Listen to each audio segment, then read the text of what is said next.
16-17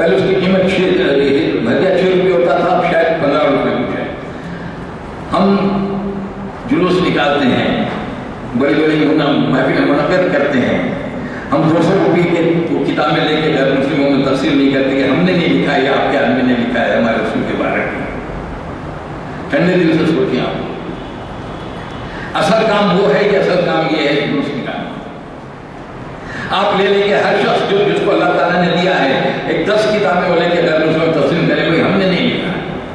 وہ کہتا ہے کہ محمد صلی اللہ علیہ وسلم رسول، بادشاہ، جنرل، حاکم، منصف، عادل، رحم دل، شوہر، باپ، ہر معاملے میں اگر کسی کو ہم نمبر 1 مقام دیتے ہیں تو اسی محمد صلی اللہ علیہ وسلم کی ذات۔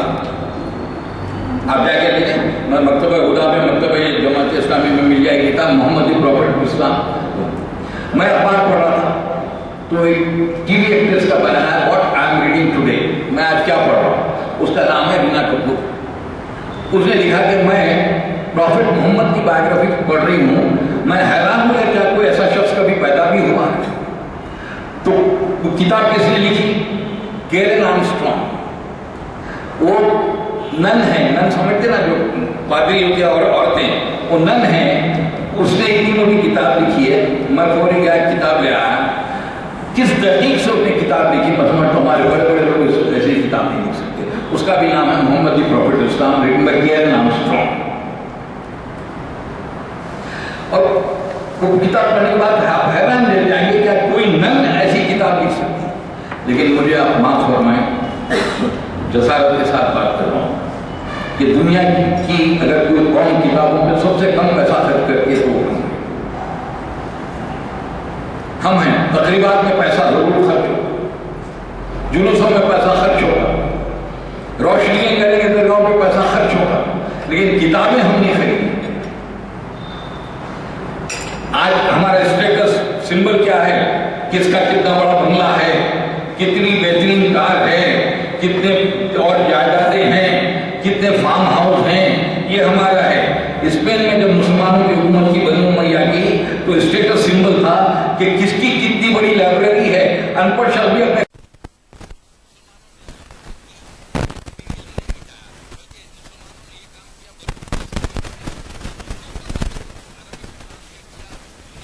سب کو عربی میں ٹرانسفر کیا۔ جب وہ دیکھا کہ کسی فتنے کا ڈر ہے تو اللہ تعالیٰ نے پیدا کیا امام غزالی کو، جنہوں نے اسلامی فلسفہ ایجاد کیا۔ ہم نے تو دوسرے علوم کو اپنایا، لیکن دوسروں نے ہمارے علوم کو برباد کرنے کی حتی الامکان کوشش کی، اور آج بھی ہو رہی ہے۔ اب نئی حکومت آئی ہے تو ہر چیز بدلی جا رہی ہے، ہر چیز نئی چیزیں پڑھنے کو مل رہی ہیں کہ صاحب ایسا تھا ایسا تھا ایسا تھا، عقل حیران ہے۔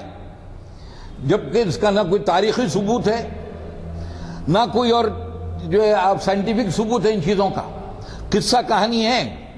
چیلنج ہے میرا اس ممبر سے کہ مہابھارت اور رامائن کی تاریخ بتا دو، تاریخی ثبوت۔ بلکہ میں ایک بات اور کہوں، جتنے انبیاء آئے ہیں ان کا ذکر ہم کو ملتا ہے دینی کتابوں سے، مذہبی کتابوں سے، توریت سے، انجیل سے، زبور سے، قرآن سے، خواہ ابراہیم علیہ السلام ہو، موسیٰ ہو، عیسیٰ ہو، سلیمان ہو، لوط ہو، کوئی ہو۔ تاریخ کے حساب سے ان کے ایک ایک پل کی جو ہے ہم کو کوئی خبر نہیں ہے، لیکن یہ بھی اللہ کا معجزہ ہے۔ اگر دنیا کی کوئی ہستی کا ایک ایک پل محفوظ ہے وہ محمد صلی اللہ علیہ وسلم کی ذات مبارک ہے۔ کیسے کھاتے تھے، کیسے چلتے تھے، کیسے پھرتے تھے، بیویوں کے ساتھ کیا سلوک تھا، اپنے صحابہ کے ساتھ کیسے رہتے تھے۔ کہا کہ قرآن میں آیا کہ تم اپنی خوش قسمتی میں ناز کرو کہ محمد صلی اللہ علیہ وسلم تمہارے لیے رحم دل واقع ہوئے ہیں۔ اگر سخت دل ہوتے تو پتہ نہیں کیا ہوتا۔ ایک ایک پل محفوظ ہے۔ وضو کس طرح بناتے تھے، نماز کس طرح پڑھتے تھے۔ جو منکر حدیث ہیں، کچھ لوگ ہیں اللہ معاف کرے حدیث کو نہیں مانتے، کہا کہ بھئی حدیث میں صحیح حدیث ہے، ضعیف حدیث ہے، متروک حدیث ہے، ہزار اقسام ہے، بالکل ہے، لیکن ہمارے محدثین نے اتنا بڑا کارنامہ کیا، اللہ ان کی قبروں کو نور سے بھر دے، کہ انہوں نے چھانٹا۔ امام بخاری نے 6 لاکھ حدیثیں جمع کی، سب پھینک دیا، بولے سب جھوٹ ہے۔ 6000 حدیثیں، اس میں بھی 2000 ڈپلیکیٹ ہیں، صرف 4000 حدیثیں رکھی، باقی سب پھینک دی۔ اتنا بڑا کارنامہ کیا سیاستہ نے، بخاری، مسلم، ابن ماجہ، ترمذی، سب نے، ابو داؤد، انہوں نے حدیثیں جمع کی ہمارے لیے، اور وہ مستند حدیث ہے۔ تو آپ بتائیے کہ کیا کسی شخص کے بارے میں، یہاں تک کہ آج جب موجودہ دور ہے تو کیا کوئی گاندھی جی کے بارے میں بتاتا کہ وہ کھاتے کیسا تھے، سوتے کیسا تھے؟ لیکن حضور کے بارے میں ہر چیز محفوظ ہے۔ ایک ہم روز پڑھتے ہیں سورہ الم نشرح، اس میں ایک آیت ہے رفعنا لک ذکرک، ہم نے آپ کا ذکر بلند کیا ہے، مکی صورت ہے، بڑی مشکل سے 25-30 آدمی ماننے والے ہوں گے حضور کے بارے میں۔ تو لا محالہ اب میں یہاں بیٹھا ہوں، اگر آپ کہہ دیں صاحب پورا حیدرآباد جانتا تو لوگ ہنسیں گے ہی ہنسیں گے۔ 50 آدمی نہیں جانتے، حیدرآباد جانتا ہے ان کو، تو لوگ ہنسنے لگے، مذاق اڑانے لگے۔ لیکن آج اذان ہوتی ہے سورج کی کرن نکلنے سے پہلے جاپان میں، ہر 2 منٹ 3 منٹ کے بعد ایک اذان ہوتی جاتی ہے، کیونکہ جیسے جیسے سورج آتے جاتا ہے۔ جب عشاء کی اذان امریکہ میں ہوتی تو فجر کی جو ہے پھر جاپان میں ہوتی ہے، یا فجر امریکہ میں تو عشاء کی جاپان میں، اور اس اذان میں ایک کلمہ گونج رہا ہے، اشہد ان محمد رسول اللہ۔ کیا میرا چیلنج ہے، کیا کسی اور دینی شخصیت کا نام 24 گھنٹے چلا ہوا ہے؟ جب قرآن کا اس سے بڑا معجزہ اور کیا ہے؟ بدنصیبی ہماری قوم کی یہ ہے کہ قرآن کو رکھ دیا ہم نے جہیز میں دینے کے لیے، تعویذ بنا کے گلے میں ڈالنے کے لیے، آیتیں پڑھ کے پھونکنے کے لیے، دم کرنے کے لیے۔ میں یہ نہیں کہتا، قرآن کہتا کہ قرآن کا ایک لفظ بھی شفا ہے، میں یہ بھی نہیں کہتا کہ قرآن پڑھنے سے ثواب نہیں ہوگا، لیکن ثواب ملے گا، فائدہ نہیں ہوگا۔ ثواب ضرور ملے گا، الف لام میم پڑھنے سے 30 نیکیاں مل جائیں گی آپ کو، لیکن فائدہ نہیں ہوگا۔ فائدہ اسی وقت ہوگا جب آپ قرآن کو ترجمے سے پڑھیں۔ ہماری تعلیم کا نقص سب سے بڑا یہ ہے کہ ہم عربی زبان سے واقف نہیں ہیں، بہت بڑا نقص ہے۔ میں دینی اعتبار سے نہیں کر رہا ہوں، عربی زبان دنیا کی کلاسیکل لینگویجز میں سے ایک ہے۔ لیٹن، عربک، سنسکرت، ساری جو ہے کلاسیکل لینگویج، ہبریو، مر گئی، صرف ایک زبان زندہ ہے، وہ ہے عربک۔ ہم اس زبان سے ناواقف ہیں، ہماری تعلیم کا سب سے بڑا نقص ہے یہ۔ لیکن افسوس کہ اتنے مفسرین نے تفسیریں لکھی ہیں، اپنی زندگیاں اس کے لیے وقف کر دی، لیکن ہم کو توفیق نہیں ہوتی کہ ہم قرآن کو ماں بانے پڑھیں، ترجمے کے ساتھ پڑھیں کہ آخر ہے کیا۔ ہم رسوم اور رواج میں پھنسے ہوئے ہیں۔ مجھے معاف کریں جو لوگ ان چیزوں کے قائل ہیں، میں آپ کسی کے عقائد پہ حملہ نہیں کر رہا ہوں، لیکن مجھے سب سمجھا دیں، میں بھی اسی زمین پہ پیدا ہوا، یہیں میری تعلیم ہوئی، اسی آل سینٹ اسکول میں پڑھا ہوں، نظام کالج میں تعلیم کی ہے۔ میں نے بچپن سے کبھی جلوس 12 ربیع الاول کا جلوس نہیں دیکھا تھا۔ حضرت ابوبکر سے لے کے گزشتہ جو 40 سال پہلے تک کسی کو معلوم نہیں تھا کہ جلوس نکالا جانا چاہیے۔ کیا ہمارے نبی کی شخصیت یہ ہے؟ اتنی آپ نے، اللہ معاف کرے، اتنا اس کو گھٹا دیا کہ آپ نے صرف جلوس نکالا، بس اس وقت جو جلوس بھی نکلا تو اذان ہوتی ہے اور نماز پڑھنے لوگ نہیں آتے۔ کل یہ جلوس دوسرے مذاہب کی طرح ہو جائے گا، بھنگ پی کے ناچیں گے اس میں، اور ہو رہا ہے۔ بامبے چلے جائیے، ہو رہا ہے، کسی مقام پہ چل جائیے، چیخو پکار ہنگامے ہو رہے ہیں۔ آپ اخبار میں پڑھے ہوں گے شب برات کو، شب معراج کو لوگ موٹر سائیکل لے لیے 4-4 5 بیٹھے چلے جا رہے ہیں، اور بزرگ ہمارے ان کو روکتے نہیں ہیں، نوجوانوں کو۔ آخر کیوں؟ کیا یہ ہمارے دین کا حصہ ہے؟ کوئی ثابت کر دے، میں ان مولانا کے پیر چھو کے، ان کے پیر چھو کے پانی پی لوں گا میں۔ کیوں حضرت ابوبکر کو معلوم نہیں تھا کہ اس طرح منانا چاہیے؟ میں نے کہا نا کہ میں محمد انسپورٹنگ کو کوچنگ کر رہا تھا، 12 ربیع آ گئے تو سیکریٹری صاحب نے بہت بڑی دعوت کی، بہت غیر مسلم اصحاب بھی جمع تھے، سب کچھ تھا۔ میں باہر بیٹھا، اندر بیٹھے ہیں لوگ، سگریٹ پی رہے ہیں، باہر نعتیں ہو رہی ہیں، تقریریں ہو رہی ہیں۔ مجھ سے بعد میں پوچھے کیسا تھا، میں نے کہا بڑے افسوس کی بات ہے عمر صاحب، کاش آپ اتنا سب کرنے کی بجائے پروفیسر کرشنا راؤ کی کتابیں خرید کے ہر غیر مسلم کو دے دیتے کہ یہ ہمارے رسول کی کتاب ہے، چھوٹی سی مختصر، ان کو پڑھ لو آپ۔ کون سی چیز بہتر ہے؟ آپ پلیز اللہ واسطے اپنے دل میں سوچیں۔ کیا نوجوانوں کو اتنی کھلی چھوٹ دے دیں کہ وہ لوگ اس طرح کی حرکتیں کرتے پھریں، ناچتے پھریں؟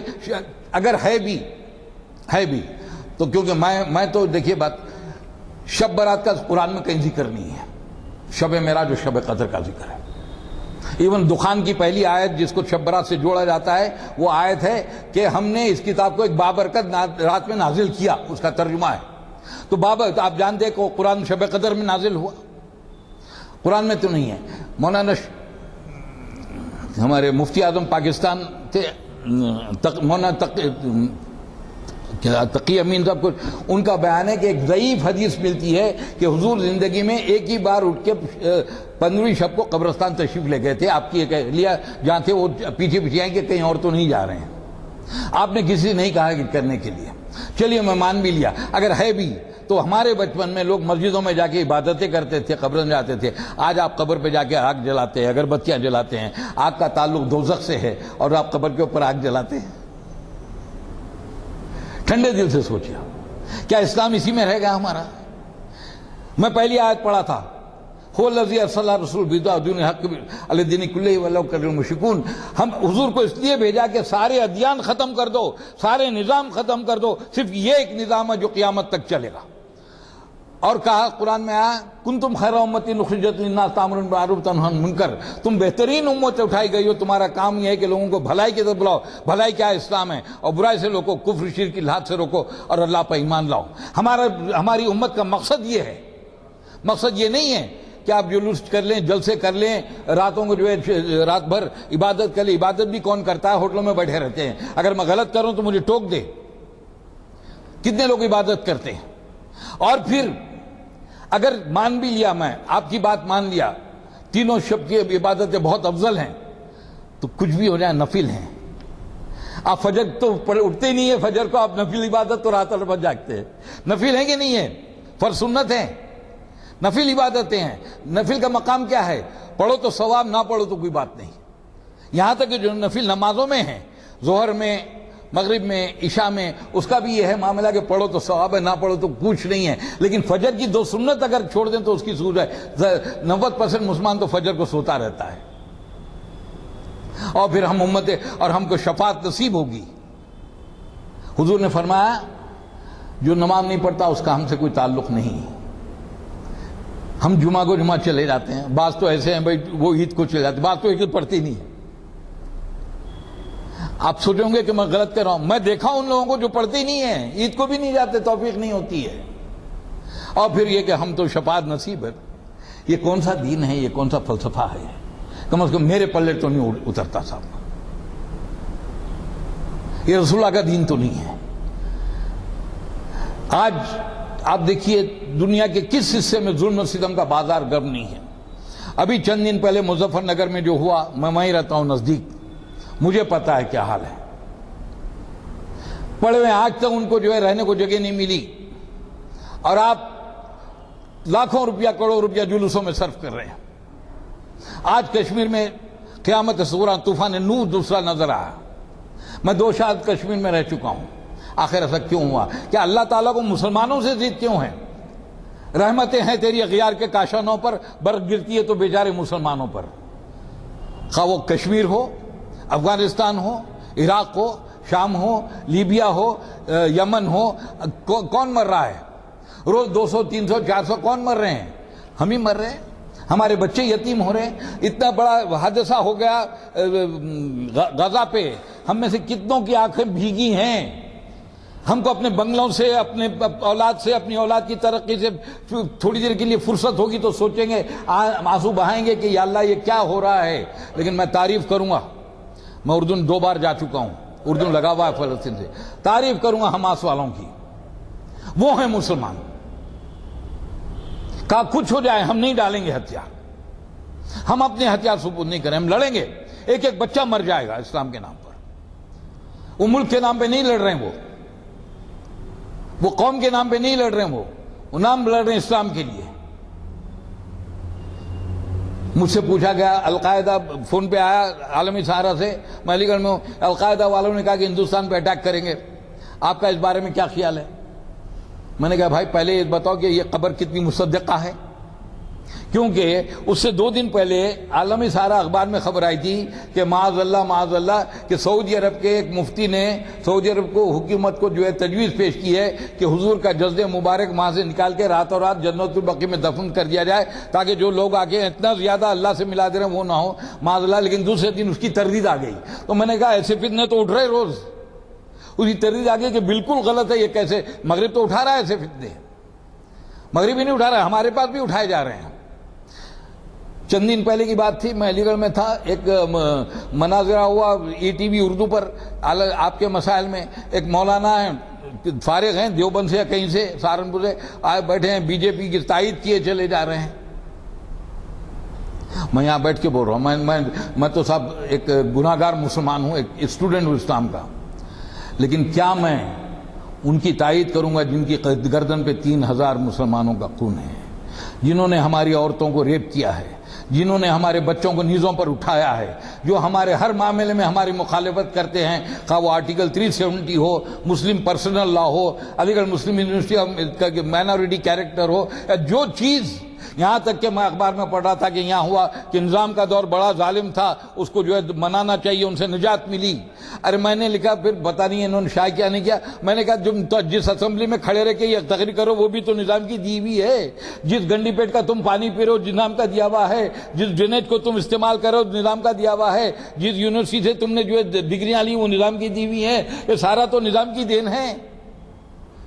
نظام کا جو ہے چیف منسٹر کشن پرساد, نظام کا جو ہے کوتوال شہر ریڈی, ہر چیز میں ہماری مخالفت, اور مولانا تائید کر رہے ہیں. اقبال نے رکھا, خدا رکھے صوفی و ملا, خدا رکھیے صوفی و ملا جنہیں ازبر ہیں پیغام خدا بھی, مگر حیران ہیں تعویلوں سے ان کی, خدا بھی جبرائیل و مصطفیٰ بھی. یہ عجیب مولوی ملا ہے کہ خدا بھی, اللہ میاں اور حضور اور جبرائیل تینوں پریشان ہیں. ملا کیا بول رہا ہے؟ واحد ثبوت لائے جو میں کے جواب میں اقبال کو یہ عزیز ہے کہ پینا بھی چھوڑ دے.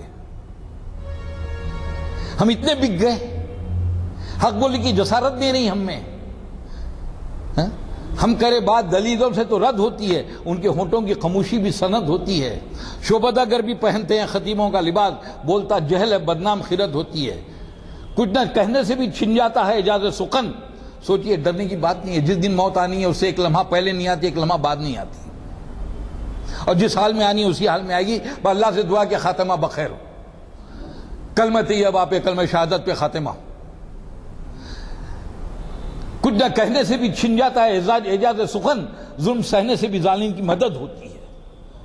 جب تم کو بولنے کا اختیار ہے, جب تم کو لکھنے کا اختیار ہے, تو کیوں نہیں بولتے ہو حق بات کے لیے؟ میں یہی نہیں بول رہا ہوں, اللہ کا میری ساری زندگی 1962 سے غیر مسلموں میں گزری ہے, ان کے درمیان بولتا ہوں الحمدللہ, کیونکہ ایئر فورس میں جب سے آیا تب سے تو وہی ماحول ملا مجھے. اب گزشتہ چند سال سے جامعہ ملیہ میں تھا, پھر اب علی گڑھ میں ہوں, ورنہ تو میں اس ماحول میں زندہ رہا ہوں. ہم ایسے مختلف سوالات ہوتے تھے, طلاق پہ ہوتی تھی, ہر چیز پہ الحمدللہ اللہ کے فضل و کرم سے میں حتی الامکان مطمئن کرتا تھا. مسلم پرسنل کا بات لے لو, ایک چھوٹی سی بات, کیونکہ بات نہیں بول رہا ہوں, شادی بیاہ پرسنل لا سے تعلق رکھتا ہے نا صاحب, آپ تو وکیل ہیں, آپ ایک قانون کر دو بول رہے ہیں آپ. نارتھ انڈیا میں اگر کوئی رشتہ آتا ہے تو 7 جنریشن تک دیکھتے کہ رشتہ تو نہیں ہوا. بعض مقامات تو ایسے گاؤں کی بچی سے شادی نہیں کرتے ہماری بہنیں, لیکن کرناٹک, آندھرا اور تامل ناڈو میں سگی بھانجی سے شادی ہوتی ہے پہلے.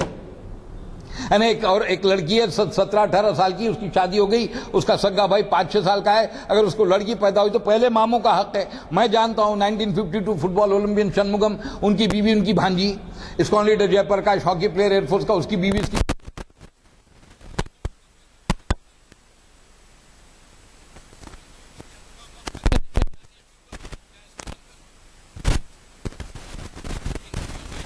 میں رہ چکا.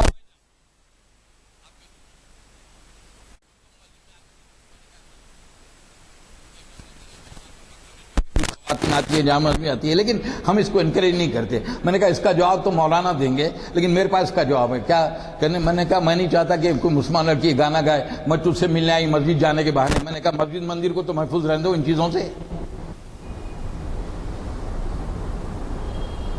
آپ سوچئے تھوڑی دیر کے لیے, غیر مسلم یہ حضور کے بارے میں کہہ رہے ہیں. میں نے قرآن سے, کیونکہ اتنا وقت نہیں رہتا ہے کیونکہ سردیوں میں, ورنہ الحمدللہ میں بہت میرے پاس مواد تھا اس کے بارے میں. یہ کتاب جو ہے یہ ترکی کی کتاب ہے, محمد سیلیبریٹنگ دا برتھ ڈے, کہ کس طرح منانا چاہیے ان کی برتھ, یہ کتاب ہے. تو اب میں بہت کچھ ہے, لیکن وقت کی کمی ہے, اختصار. لیکن میرا مقصد یہ رہتا ہے کہ یہ تو اپنی جگہ پہ ہے. ہم کیا تعریف کریں گے؟ جس کی تعریف اللہ کرتا ہم اس کی کیا تعریف کر سکتے ہیں؟ ہم کوئی الفاظ ہمیں مل سکتے ہیں کہ نہیں؟ ہم تو صرف دعا کر سکتے ہیں. میں اس اعجاز کے لائق تو نہیں ہوں, لیکن مجھ کو ہمسا گئی گنبد خضرا دے دے. میں اجازت کا لائق نہیں ہوں، میں وہاں رہنے کے قابل نہیں، لیکن مجھے دے دیں، ان کا ہمسائیگی دے دیں، اور میں تجھ سے کچھ نہیں مانگوں، بس محمد کی خاکساری دے۔ اس گلی کا گدھا ہوں میں جس میں مانگتے تاجدار پھرتے ہیں، ان کی کیا تعریف کریں گے ہم؟ جس کی اللہ تعریف کرا اس کی ہم کیا تعریف کر سکتے ہیں؟ اللہ اور اس کے فرشتے درود و سلام بھیجتے ہیں، لہذا تم بھی بھیجو۔ جو لوگ کہتے کہ فلاں لوگ درود سلام کے قائل نہیں ہیں، اللہ معاف کرے وہ الزام لگاتے ہیں۔ کون سا مسلمان ایسا ہے جو اتحیات میں درود و سلام نہیں پڑھتا؟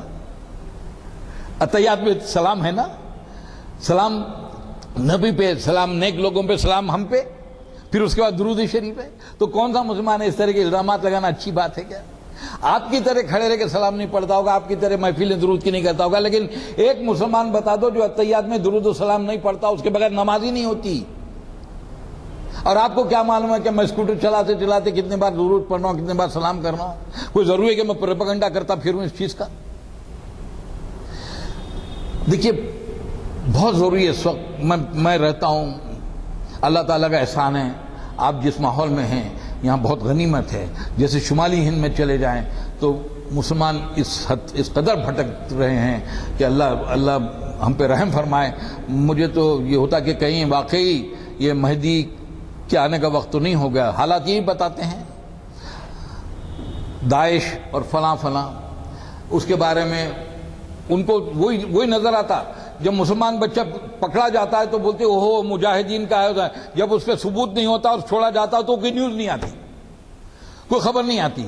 اور بڑے افسوس کی بات ہے، مسلمانوں میں پیسے والوں کی کمی ہے، کروڑ پتیوں کی کمی ہے۔ کیا یہ مسلمان ایک انگریزی اخبار نہیں نکال سکتے جو ہم ان کا جواب دیں؟ ہم کو قرآن و حدیث کا اخبار نہیں چاہیے، ایک جواب چاہیے جس میں میں جواب دوں تو وہ لکھا جائے، میں جواب دیتا ہوں تو وہ دوسرے اخبار شائع بھی نہیں کرتے۔ صحیح ہے کہ غلط ہے؟ جب مسلمان پکڑا جاتا ہے کہ بھائی فلاں جگہ بم پھینک دیا، ابھی ثابت نہیں ہوا ہے، پورے ٹی وی چینل پورے اخبار والے دے دیتے اتنی بڑی نیوز، اور جب مسلمان چھوڑے جاتے ہیں کہ ان پہ کوئی ثبوت نہیں ہوا تو اس کی اتنی خبر نہیں آتی۔ کیا ہم اپنے ایک اخبار نہیں نکال سکتے؟ خود آپ کے حیدرآباد شہر میں لوگوں کی کمی ہے کہ اگر انگریزی اخبار نکالا جائے، کروڑ پتیوں کی کمی ہے۔ اردو اخبار کون پڑھتا ہے؟ آپ پڑھتے ہیں، میں پڑھتا ہوں، آپ ہنستے ہیں، میں ہنستا ہوں، آپ روتے ہیں، میں روتا ہوں۔ انگریزی میں نکالو، ہندی میں نکالو، تیلگو میں نکالو، مختلف ان زبانوں میں نکالو تاکہ غیر مسلموں تک ہماری بات پہنچے۔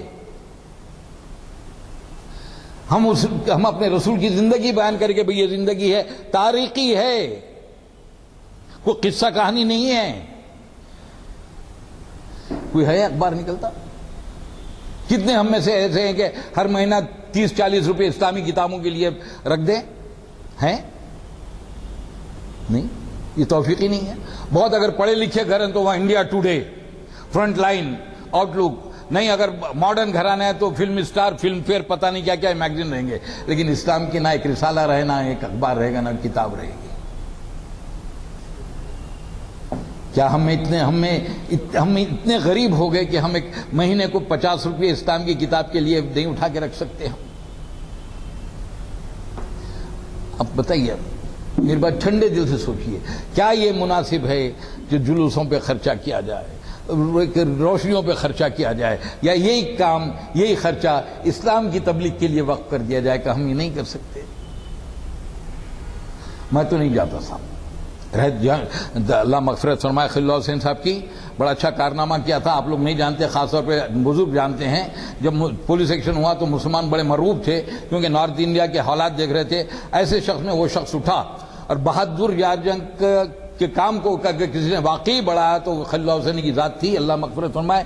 زمرد محل تھیٹر ہوتی تھی، وہ سنیما نہیں تھی کیونکہ نظام سامنے بیٹھ کے دیکھتے، تو وہ تھیٹر میں انہوں نے پہلا جلسہ بزم احباب سے سیرت النبی کا کیا تھا، وہ جلسہ میں اٹینڈ کیا تھا، ان کی تقریر سنا تھا، اس وقت سے میں ان کا بڑا معترف تھا۔ اور آج بھی میں افسوس کے ساتھ کہتا ہوں کہ ہم لوگ بہادر اعظم خلیل اللہ کو بھلا دیے۔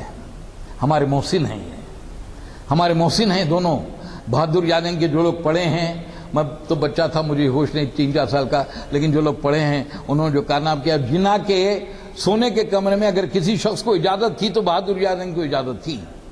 ایک بار کراچی میں بلا لیے، مسلم لیگ میں شامل نہیں تھے آپ، اور جب تقریر کر رہے تھے اور بڑا سخت بول رہے تھے تو وہاں لوگوں کے چٹھیاں آنے شروع کیے، جنہوں نے چٹھی اٹھا کے دی تو بہادر یار جنگ بجائے اس کے کہ مجمع کی طرف پلٹ گئے اور جو اسٹیج پہ جتنے بیٹھے سب کو پھٹکار پہنچائی۔ اس طرح علی گڑھ یونیورسٹی گئے، وہاں مولانا عبد الماجد دریابادی کی ہوٹنگ شروع کیے تو بہادر یار جنگ کھڑے رہ گئے، کہا کہ میں اتنے 100 میل سفر کر کے آیا ہوں، میں بولوں گا اور آپ کو سننا پڑے گا۔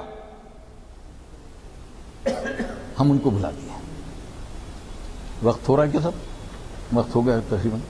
تو آپ کے سامنے بہت مختصر انداز میں میں نے یہ چیزیں رکھی ہیں اور کچھ لوگوں کے نام بھی دیے ہیں۔ قرآن حضور کے بارے میں کیا کہتا ہے مختصر طور پہ میں نے عرض کرنے کی کوشش کی، اور میں اس قابل ہی نہیں کہ سرکار کا نام بھی اپنی زبان سے لوں، لیکن وہ اقبال کا ایک سنا دوں میں آپ کو۔ بڑی فارسی کی بڑی پیاری چیز ہے کہ اقبال نے کہا تھا تو غنی از ہر دو عالم من فقیر، تو مالداروں کا مالدار ہے میں فقیر ہوں، روز محشر عذر رائے من پذیر، حشر کے دن میرا عذر قبول کر لے اور مجھے معاف فرما دے، یا اگر بینی حساب ناگزیر، لیکن اگر تو بغیر حساب لیے کسی کو نہیں چھوڑتا، از نگاہ مصطفیٰ پنہا بگیر، تو حضور کے نگاہوں کے سامنے میرے سامنے مت لے، کیونکہ مجھے ان کے سامنے جاتے ہوئے شرم آ رہی ہے۔ عاشق رسول یہ بولتا ہے، اس کا اردو ترجمہ کیا تھا، ایک جانب بیچتے ہیں روز ہم اپنا ضمیر، دوسری جانب ہیں ہم افکار مغرب کے اسیر، ایسی حالت میں اگر پرسش ہو میری ناگزیر، تو نگاہ مصطفیٰ سے رب میرے پنہا بگیر، کہ سرکار کے نام میں ہمارا حساب مت لو، کیونکہ ہم ان کے سامنے جانے کے قابل نہیں ہیں۔ تو آپ لوگ اپنے اپنے گھر میں، اپنے اپنے خاندان میں اللہ واسطے بڑی مشکل سے آدھا گھنٹہ سے زیادہ وقت نہیں لگتا، اگر قرآن کا ایک صفحہ ترجمے اور پوری تفسیر نہ پڑھیں، مختصر حواشیوں سے پڑھ لیں، حضور کی سیرت کے 2 صفحے پڑھ لیں، 2-4 احادیث پڑھ لیں، تو اپنے گھر میں اپنے ماحول شروع کریں۔ دیکھیے بہت بری طرح سے سنیما، ٹی وی اس بری طرح سے ہمارے نوجوانوں پہ چھائے ہوئے ہیں کہ میں بیان نہیں کر سکتا۔ علی گڑھ میں جو ایک امت ہے وہاں یہ حال ہے کہ غازی پوری ایک گینگ ہے، آپ کا فلاں کانپوری ایک گینگ ہے، گولیاں چلتی ہیں، مار پیٹ چلتی ہے، یہ ہمارا کردار ہے۔ داعش کی بات کر رہا تھا، میں ایک بات بتا دوں، اگر واقعی وہ صحیح ہے تو کیا حضور صلی اللہ علیہ وسلم نے قیدیوں کا سر قلم کیا؟ اگر وہ کر رہے ہیں تو غلط کر رہے ہیں، لیکن ہمارے پاس کوئی مصدقہ اطلاع نہیں ہے، کیونکہ ہمارے خلاف اس وقت ساری دنیا لگی ہوئی ہے، ساری دنیا ہمارے خلاف ہے، کہ آپ کو ماننا پڑے گا کہ ساری دنیا ہمارے خلاف ہے، اور ہمارا یہ حال ہے۔ اقبال کی زبان میں شور ہے ہو گئے دنیا سے مسلمان نابود، ہم یہ کہتے ہیں کہ تھے بھی کہیں مسلم موجود، وضع میں تم ہو نصارہ تو تمدن میں ہنود، یہ مسلمان ہیں جنہیں دیکھ کے شرما یہود، یوں تو سید بھی ہو، مرزا بھی ہو، افغان بھی ہو، تم صوبی کچھ ہو بتاؤ تو مسلمان بھی ہو۔ اور آخری میں 2 چیز بول کے ختم کرتا ہوں، رگوں میں وہ لہو باقی نہیں ہے، دل وہ آرزو باقی نہیں۔ اپنا معروضہ ختم کرتا ہوں کہ آپ چہارشنبے کے دن ضرور بضرور تشریف لائیں اور اقبال کی آخری مصنوی سے متعلق معلومات حاصل کریں۔ میں ہمارے آج کے مقرر دعا کا ہے تو بزرگوں سے کروائیے، میں بسم اللہ الرحمن الرحیم، اللہم صلی اللہ اللہم انت السلام و منک السلام علیک السلام، حینا ربنا بالاسلام اتنا دار السلام، تبارک ربنا وتعالى ربنا آتنا في الدنيا حسنة وفي الآخرة حسنة وقنا عذاب النار، ربنا افرغ علينا صبرا وثبت أقدامنا وانصرنا على القوم الكافرين، وانصرنا على المشركين، وانصرنا على الملحدين، وانصرنا على المنافقين، وانصرنا على الظالمين، وانصرنا على اليهود والنصارى۔ دعا فرمائیے کہ عالم اسلام پہ جو مصیبت آئی بھی اللہ تعالیٰ اس کو دور کرے، جو حج کو گئے اللہ ان کا حج قبول فرما لے، اور جتنے پریشان حال ہیں میں ان کی پریشانیاں دور کر دے، جتنے مقروض ہیں ہمارے قرض ادا کروا دیں، اور سب سے بڑی دعا میں کہوں کہ وہ یہ ہے کہ اللہ تعالیٰ ہم کو قرآن و حدیث پہ مکمل عمل کرنے کی توفیق عطا فرمائے، صرف مسجدوں میں نہیں۔ اور علامہ اقبال کے ایک شعر کے ساتھ ہی اس دعا کو ختم کرتا ہوں، بھٹکے ہوئے آہو کو پھر سورہ حرم لے چل، اس شہر کے خوگر کو پھر وسعت دریا دے، ربنا تقبل منا انک انت السمیع العلیم وتب علینا انک